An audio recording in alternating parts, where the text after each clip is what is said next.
Hello, folks. This is Rebecca Adams, and I have Becky Vermeire with me tonight. Oh, Oh, do it again. Your internet cut out. hello. We decided I have to say it deeper. Hello. I think so.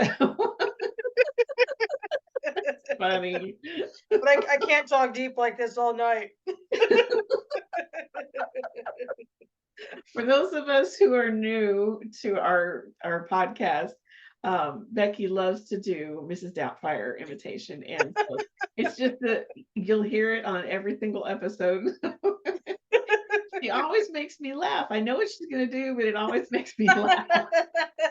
And then that makes me laugh. So we Yes, always start by laughing. yes, best way to do it. Yeah. How are you tonight? I'm doing great. I'm ready to see your socks. What kind of socks do you have tonight? Well, before I say that, when I say how are you, I'm noticing you got some new luscious locks going on top of your head. What you got going on up there? It looks like a fancy new haircut. Yeah, I just, I've gotten to where I really like short haircuts and I love edgy cuts. Yeah. They're edgy. And so this is a mohawk, a mama's mohawk, and and I'm just having fun with it. My hair That's grows good. super thick around my ears and the back of my head. That's where it's the thickest. It drives me nuts. So this is just perfect. Yeah, I'm still learning, how to style it and stuff, and it's trying to train it to stay up where it's supposed to, but I'm having fun with it. I like it. I'm digging it. Thank you. So let's talk about socks. Yes, absolutely. So if you've ever watched former episodes, or because you've watched all of them, that I happen to be a dog lover, as do you. Yep. And so I had some company in town this past weekend, and we spent a little time outlet shopping. And so I Oh, found me a fancy new pair of dog socks. oh, look at those. I love them. I got cute little puppies. Oh, how cute. I will tell you one thing that's incredibly disappointing about this pair of socks, as much as I love them because I do. Uh-huh. They don't have a Yorkie on them. Oh, Teddy doesn't show up on your socks. I know. So my little boy Ted is not on my socks. Well, then you're just gonna have to find a pair of socks that are all Yorkies. I know. Yeah. I haven't found that pair yet. I do have a pair of pajama pants that are all Yorkies, but that's not the same. Do you really? Yeah. Well, So I got a Yorkie on my shirt. There he is. do you? Oh, how cute teddy bear even says. I love it. Anyway, those are my socks for the night. My puppy dog socks. Love it. What about you? You got some earrings to show us tonight? I do. In the first episode, I told you I went and bought 6 new pair of earrings on Friday. So this is another pair. If Ooh, I can get them to fancy. hold still. I like those. I do too. I love them. And it's really interesting. She showed me, I was wearing a different top. It was a much lighter shade. And they went with it. And I'm like, Huh. I said, you think those are going to match this? And she said, come here, there's a mirror over here. And she said, honestly, she said, they will pick up whatever color you're wearing and they blend. So I guess these are my chameleon earrings. I don't know. Well, I was going to say they totally match the top you've got on tonight. Yeah, but they looked great Huh. with that lighter colored one too. It's crazy. Yeah. And I said, oh, well, they really do. So when I got them out tonight to match them up, and I thought, you know what? She was right. They're really matching up really well. That's cool. I love the big earrings. Yeah. You're never going to have to wear another pair of earrings again because those will match everything. Well, I don't think they'll match my Chiefs shirt. I really don't think that'll work. I would be interested in knowing if they pick up the color of the shirt you're wearing. You'll have to show us sometime. I will, but I promise you they're not going to work on the Chiefs. Okay, if you say so. I'm very picky of not blending my reds and purples together. Yeah. Yeah, I hear you. I can't do that. I can respect that. Okay.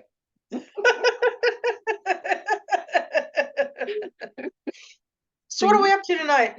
well, you were on a roll with our last topic from episode 1.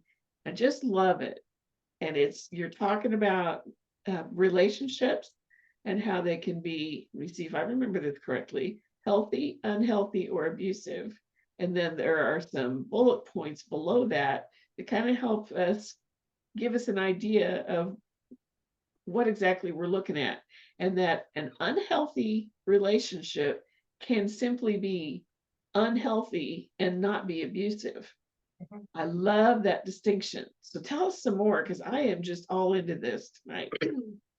So the topic was broached or suggested that we talk about green flags. And so that's what's kind of prompted this conversation. Love it. But I think that we ended saying, yeah, it's great when you're starting a new relationship to try to find the positives, focus on the green flags. Mhm. Don't forget that red flags exist, though. And so, to talk about your point for a second, we were talking about a relationship can be unhealthy, but not necessarily abusive. And so we always have to go back to the beginning and remember what is an abusive relationship is purposeful behavior. Someone is purposefully trying to maintain power and control over another person through the various abusive tactics that we've talked about before, but it's specific to maintain power and control. Who is unhealthy can be unhealthy and have absolutely no desire to have power and control over the other person. They're just unhealthy.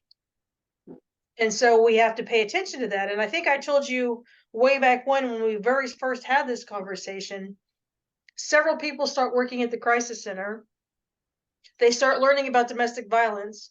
We talk about the abuse inventory checklist that we've talked about several times on this program. And they say, oh my gosh, I'm an abuser.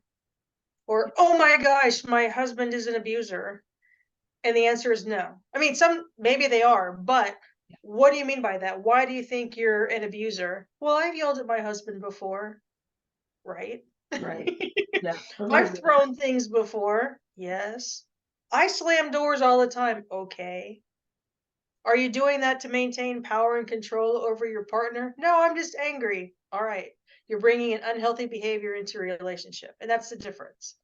And so, not a single person on this planet is exempt from being unhealthy, Right. but unhealthy does not equal abusive. On the flip side, abusive always equals unhealthy, but unhealthy does not always equal abusive. Oh, I like that. So we need to pay attention to that. Yeah. And so what I thought we might do tonight is there's 8 bullet points in this study that I found that was done by the National Domestic Violence Hotline, purposefully focusing on what does a green flag look like in a relationship. And so what they've done is they've created these 8 bullet points to take a look at what does it look like in a healthy relationship? What does it look like in an unhealthy relationship? What does it look like in an abusive relationship? So I thought maybe we'd have a conversation about those things and see what happens. Yeah, because I want to know more about the unhealthy to get a clear picture of what that is. So yes, please dive in. Okay. Let's start instantly with the green flag, communication. What do you think healthy communication looks like?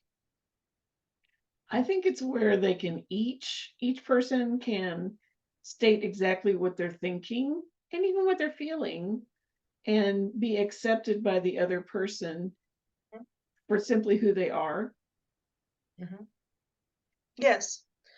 They say you talk openly about problems and you listen to one another. You respect each other's opinions. So basically the same thing that you said. So Mm-hmm. we can all agree that healthy communication is simply that. It's Mm-hmm. a two-way street. You listen to each other, you respect each other. Sidebar. It does not say you agree about everything. Thank Right? you. Yes, that's right. So you can be in a healthy relationship and have healthy communication and still not agree on everything. Right. So let's put the parameters on that. Okay. That's good. Yes. Okay. So what do you think communication looks like in an unhealthy relationship? I would say probably that one person excuse me, can openly talk about what they're thinking or feeling, their opinions, and the other person either isn't actively listening and watching,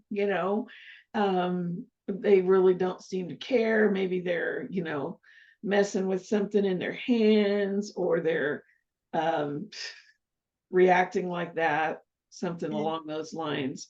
But there's, mhm, and they don't choose to open up to that other person. mhm. Yeah, I agree. This bullet point says when problems arise, you fight or you don't discuss them at all. Mm, mhm. Do you think that's abusive? I don't. I just think it's very unhealthy. So that's an excellent way to point that out. Thank you. Mhm. Yeah, it's not abusive. So you can disagree about something and you fight, Hmm. or you bring up a topic and, like you said, the other person's like, I don't want to talk about that. Hmm. Now that might make me, if I'm the one that initiates the conversation, that might make me angry, and I Right. might want to.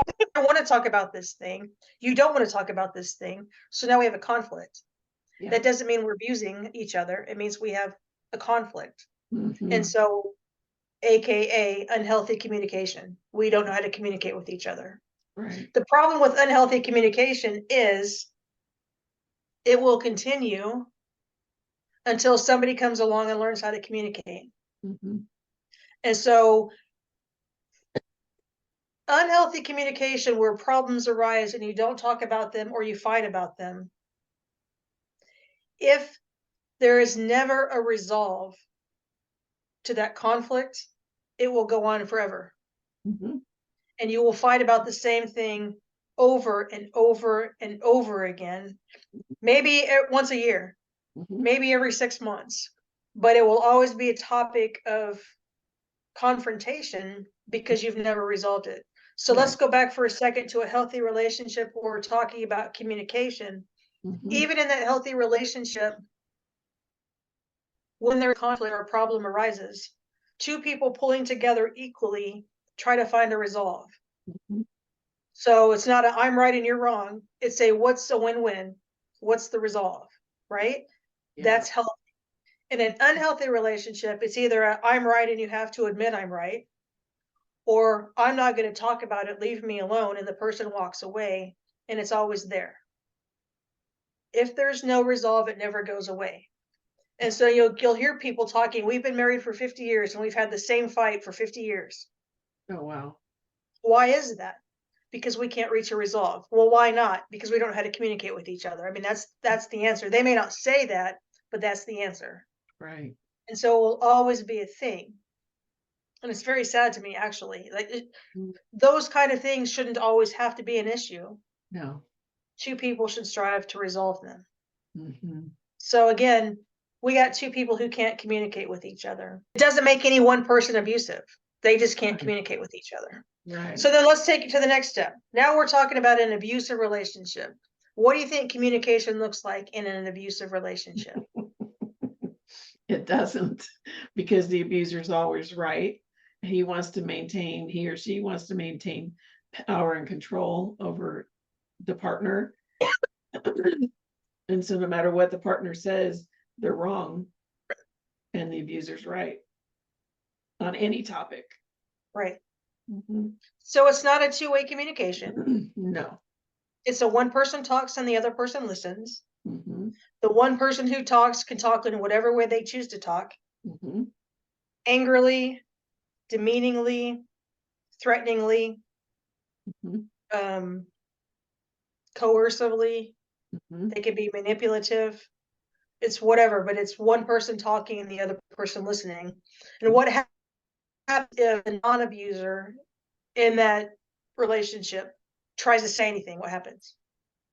Okay, and ask that question one more time because you broke up in between.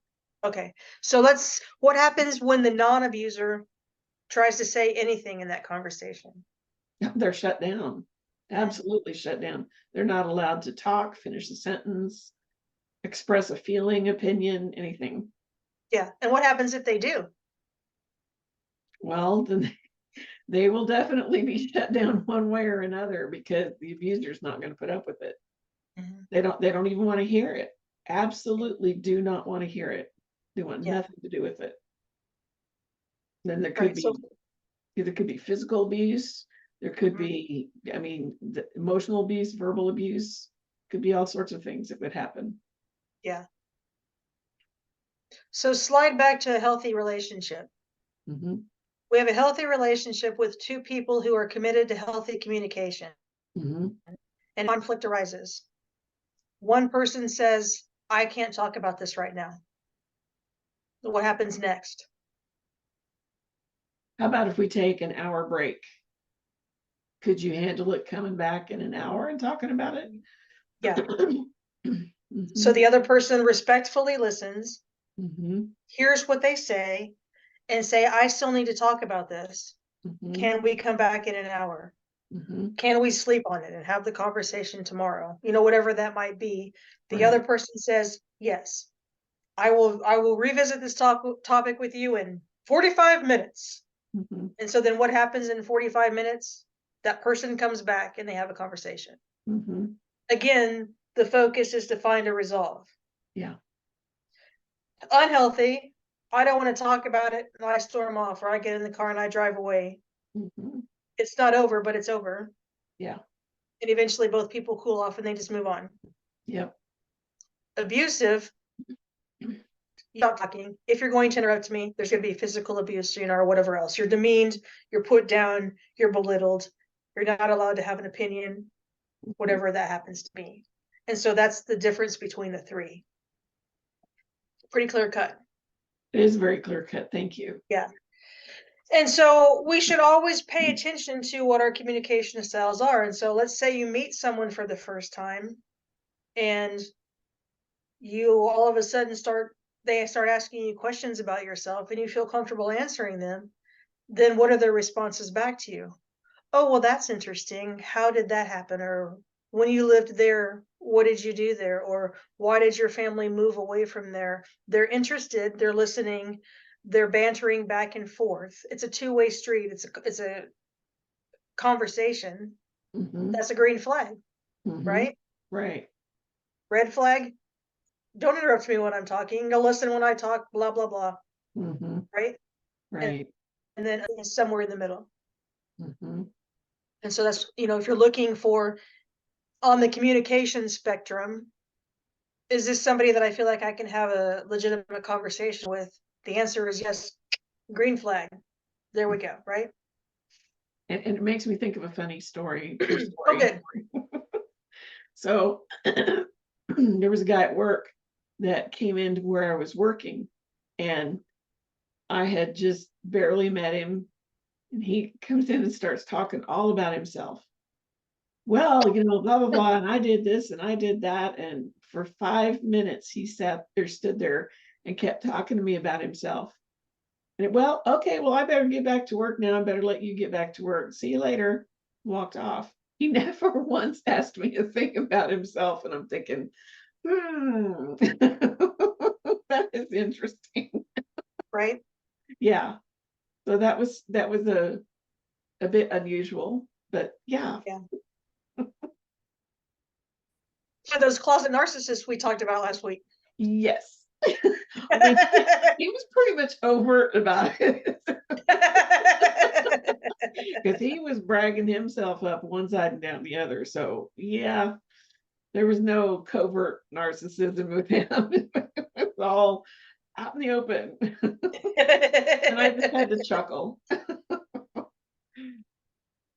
So another thing that we think about when we're thinking about a green flag in a relationship or a healthy relationship is respect. Mhm. What do you think respect looks like in a healthy relationship? I'm thinking of a particular couple, and he completely respects who she is, the background that she's come from, the career that she has chosen to lead, and he supports her 100% in that. And to the point that he eventually begins to ask her questions about it.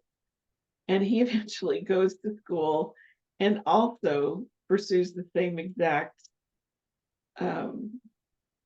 career that she has chosen, and now they have an office together, and they literally are moving both in the same direction. And there's a gentle, sweet, um, genuine communication between the two of them, and healthy respect between the two of them. Yeah. Yeah, that's good. Mhm. And so, I mean, you could say it as, I understand that you have opinions, you have feelings, you have needs that may not be the same as my opinions or my feelings or my needs, but yours are just as valuable as mine. That's good. And that I am willing to accept you for just who you are as you are. Mhm. That to me, I think, is the ultimate respect. And so the acknowledge that we don't all have the same needs. Yeah. We're never always going to feel the exact same way about a situation when it comes up, but you have just as much right to feel the way that you feel as I have to feel the way that I feel. And so in a healthy relationship, let's say there's a topic that I have a specific feeling on, and there's a topic that the other person has a specific feeling on, and those two opinions do not mesh. What's a healthy way? Well, I'll tell you, the healthy way to work through that is to respectfully agree to disagree. I'm not going to try to change you. I'm not going to try to force feed you what I think you need to believe or think or feel. I'm going to let you be of your own mind and have your own opinion, and I'm going to respect you as you are. That's a healthy respect in a relationship. That just seems so foreign. It's nothing I've experienced, and I love the sound of it. Yeah. Mhm. I'm one of those weird people that I really like the expression, let's just agree to disagree, Mhm. because it's not a deal breaker. You know what I mean? Like, you think about things, and I don't want to have a religious conversation at all, but people do that a lot with religion. You Mhm. have to believe this one thing. And if you don't believe this one thing, then it's a deal breaker. It's Mhm. not really, Right. right?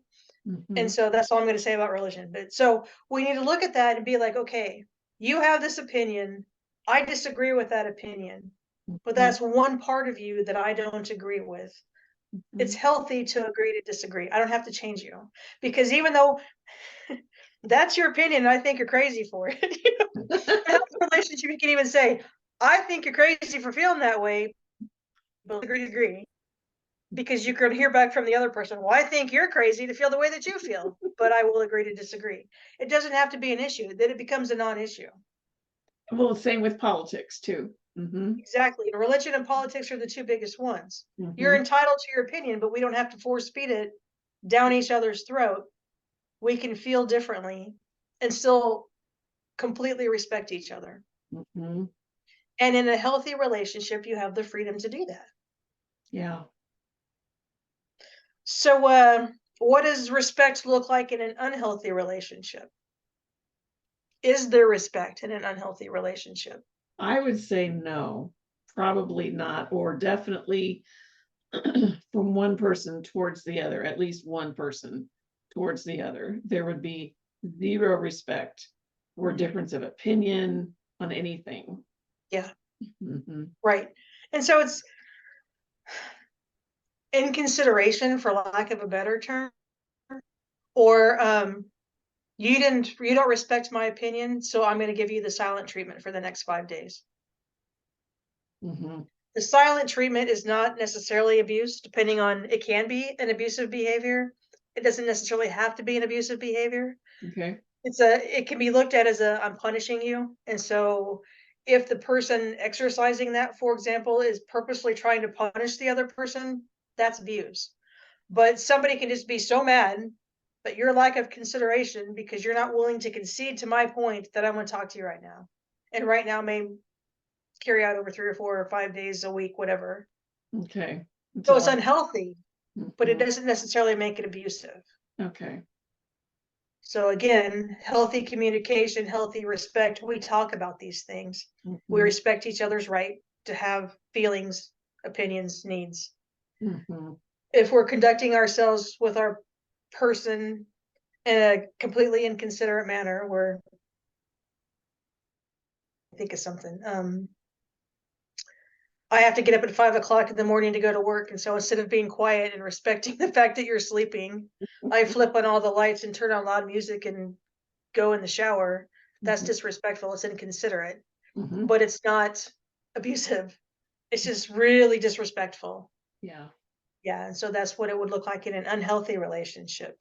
In an abusive relationship, though, there's no respect at all. Right. From the abuser to the person they're in a relationship with. In fact, it would look like I'm purposefully not respecting your feelings. I'm going to hurt your feelings. I'm going to put you down. I'm going to call you names. I might threaten your physical safety. I will tell you that you're stupid because your opinions don't align with me.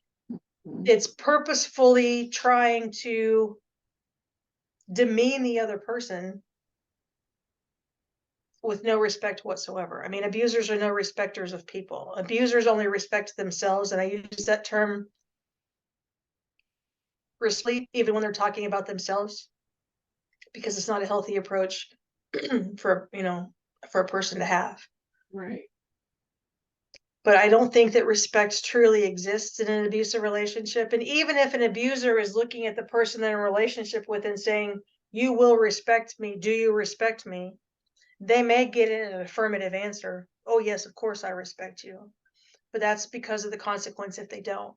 It's not legitimate earned respect, it's fear. Yep.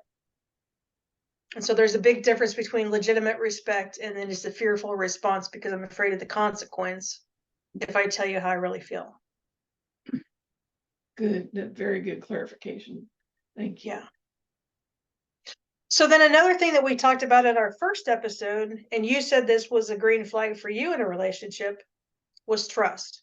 And I think I agree with you on what you said, and I'm going to use your words again. Trust is the foundation of everything.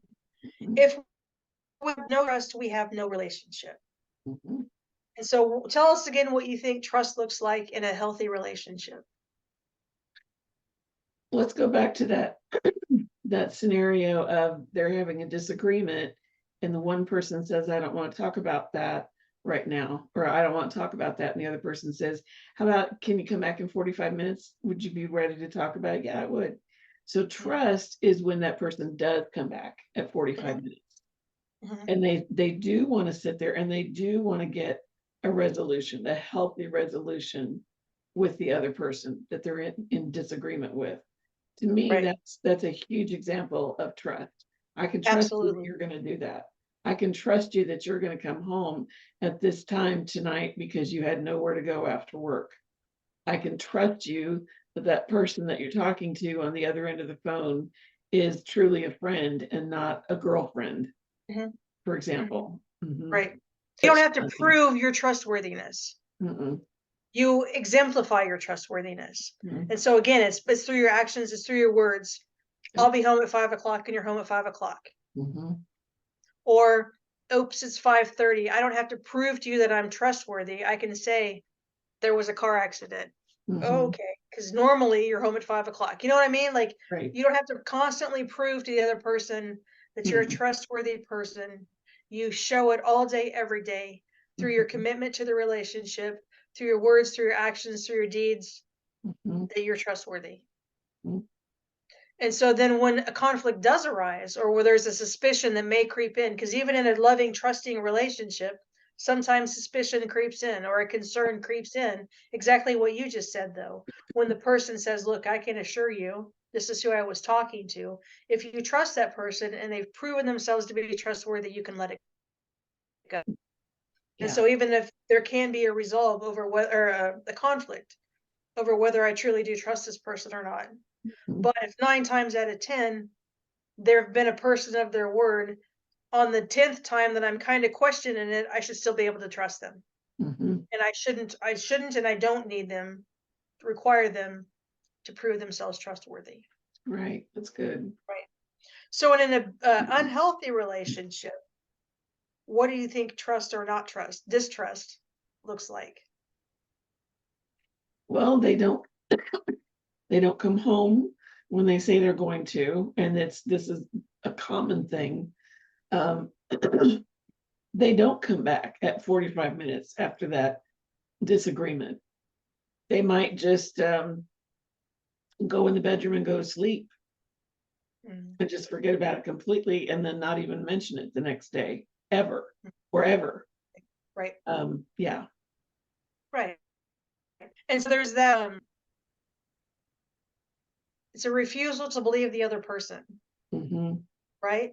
And Mm-hmm. so then when you're in a relationship with someone who you don't trust, what kind of things do you do? Oh, they just went in the shower. Mm-hmm. So let me grab their cell phone and I'm going to scroll through their phone to see who they've been messaging. Mm-hmm. Or this suspicious piece of mail came today. Mm-hmm. So I'm going to try to steam it open so I Mm-hmm. can see what it says because I don't think they're going to tell me what it says. Or I'm going to check the gas gauge because they said they're not going to go anywhere, the mileage, and oh my gosh, the odometer has moved, right? That's distrust. Mm-hmm. Do you think that's abusive? No, I think it's unhealthy. Yeah, because there's no foundation, and trust is the foundation of a relationship. So if you find yourself in a relationship where you're constantly looking for proof of that person's words, you have no trust. And could that unhealthy piece be in me not Yes, trusting them? And it could yes, also be possibly in them as well. yes. You can be in a relationship with a completely trustworthy person, but because of the baggage you bring into that relationship, you don't believe anything they say. Mm-hmm. And so then that puts the other person constantly in a position where they're proving their trust to you. Mm-hmm. Flip back to healthy, you don't have to prove you're trustworthy, you just are. Yeah. Fast forward to unhealthy, you're constantly having to prove that you're a trustworthy person. And a healthy person in that relationship will not put up with that for very long, I wouldn't No, think. no, they're going to get burned out super Mm-hmm. quickly Mm-hmm. because they're going to say, I'm not doing the things you think I'm doing. Mm-hmm. And you get to the point where you either believe me or you don't. Mm-hmm. Then you have an argument, and then one person gets mad and walks away, and Mm-hmm. no resolve happens. And so it happens again in 6 months. Mm-hmm. Like all those things will continue to cycle in an Yeah. unhealthy relationship because you can't resolve there. And Mm-hmm. so at some point, the trustworthy person may be like, I'm done. Yeah. I'm tired of the accusations. I'm tired of the lack of respect for my privacy, Mm-hmm. or whatever it is. And so I'm done. Don't keep a journal because it's going to get read. You know what I mean? Like Yeah. all of that is a complete lack of trust. And it's Mm-hmm. incredibly unhealthy, Mm-hmm. but it's not abusive. That makes sense. So then lack of trust, distrust in an abusive relationship. We've talked about this before. You're constantly accusing the other person. You're cheating on me because you fell at the time constraints of this, or I don't believe you are where you say you're going to be, or you don't, I'm not going to show you my paycheck. You just have to believe that I make the amount of money that I make, or Mm-hmm. whatever. And it's the abuser is constantly expecting the victim to prove their trustworthiness, Mm-hmm.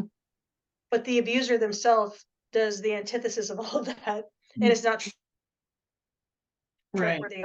So the abuser is above that and can go and do and say whatever the abuser wants to do. But Mm-hmm. if you don't follow the rigid timeline of power and control that the abuser has on you, you're not trustworthy. Yeah. And so you see a victim frequently who's not doing anything wrong, constantly accused of doing something wrong. Mm-hmm. And so the constant accusations are simply this to maintain power and control. So, Mm-hmm. it's not uncommon for an abuser to say, give me a list of all your passwords. I need to have access to all your accounts, all your social. I need to go on your Instagram and I need to go on your Facebook and I need to see your emails because Mm-hmm. I need to see everything happening on your Snapchat because I don't trust you. Mm-hmm. But then when the victim says, well, I want your passwords too, you can have my passwords, right? Right. And so that's what it would look like in an abusive relationship. So the abusive person is constantly creating scenarios for their partner where they have to be trustworthy. Mm-hmm. and then the abuser goes and does whatever the heck the abuser wants to go and do. Mm-hmm. And then if the victim in that scenario wants to have a say so, then they're belittled or they're physically abused or they're emotionally assaulted or or whatever the case may be. Mm-hmm. And I will say, since we've talked about the lack of resolve in an unhealthy relationship, you will never, never find resolve within an abuser. Never. No, that's true. Because the rules change every day. And so someone in an unhealthy relationship could recognize, hey, this is unhealthy and we need to change our behaviors. And so they can work together to change their behaviors. Or one person can start to change their behavior in an unhealthy relationship, and the partner in that relationship see that and want to be more like that Mm-hmm. and change their behavior based on what the other person is doing. Mm-hmm. And so an unhealthy relationship can move from unhealthy to healthy, and an abusive relationship will never be healthy.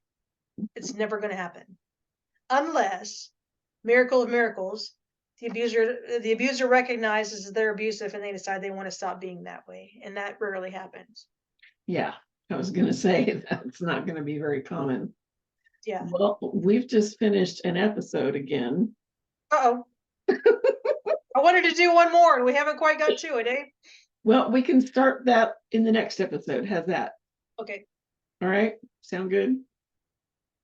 Folks, remember to like, subscribe, share, and also remember that no matter where you are in this process, no matter where you are in this process, you are always free to soar.